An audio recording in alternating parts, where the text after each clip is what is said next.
Are you getting enough sleep? I mean, obviously. Are you getting enough sleep? I wonder how you slept last night.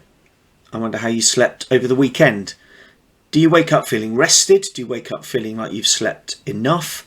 Or do you wake up constantly feeling tired and anxious about the fact that you haven't had enough sleep? Hi there, my name is Pete Last and thank you for joining me. This is video number 14 in my year in the life of an executive coach, and I want to spend a couple of weeks now thinking about the importance of sleep. Some of you may have come across earlier this week, as I did on the BBC website, a link to a sleep census survey which is being carried out by Professor Colin Espie at the Sleep and Circadian Neuroscience Institute, which is part of Oxford University. And the link with the BBC is that they are going to be making a programme later this year under the Horizon label called How to Sleep Well. This caught my attention. I dived in and I did the survey, and I would encourage you to do the same. I've put the link in the comments below the video. Dead easy to do, and you get a nice little helpful printout as well where you can have a look at your own results. So I would recommend, if sleep is something that concerns you, perhaps having a look at that survey and maybe giving it a go. Certainly in my practice with my clients this year, there have been a number of clients who've expressed concerns over the quality of their sleep and the fact that often it's their worries and anxieties that prevents them from getting a good night's sleep.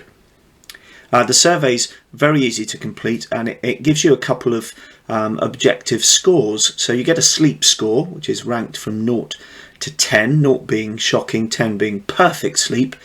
Mine was 7.8, which apparently fits into the category of in good shape, but only just. So always something that I'm attentive to and always something I'm thinking about. And I'm going to share next week some of the things I do to help ensure that I sleep as well as I possibly can. What you also get is something that they call a chronotype. So it's back to that old adage, I suppose, isn't it, that there are evening owls or night owls and there are morning larks. And I would have said before taking the survey that I was absolutely 100% more of an owl. And indeed, my chronotype has come back on the survey as 11, which does indeed fit into the category of owl. I seem to function better in the afternoon and into the evening. And I suppose that's partly because I had a 30-year career within teaching in boarding school settings, and therefore I was often up very, very late, checking that the boarding house was settled, and then usually going back to my office and then starting to do my marking and lesson preparation. So I've, over the years, got used to going to bed quite late and still getting up pretty early. But I found the whole exercise an interesting one. So I would recommend that you have a look. It took me, I think, about 15 minutes to complete the survey. Well worth doing.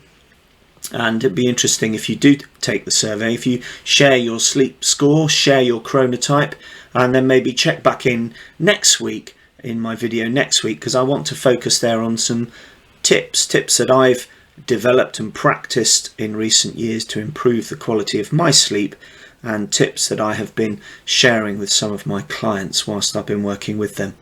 So there you go. Sleep and how important it is for all of us.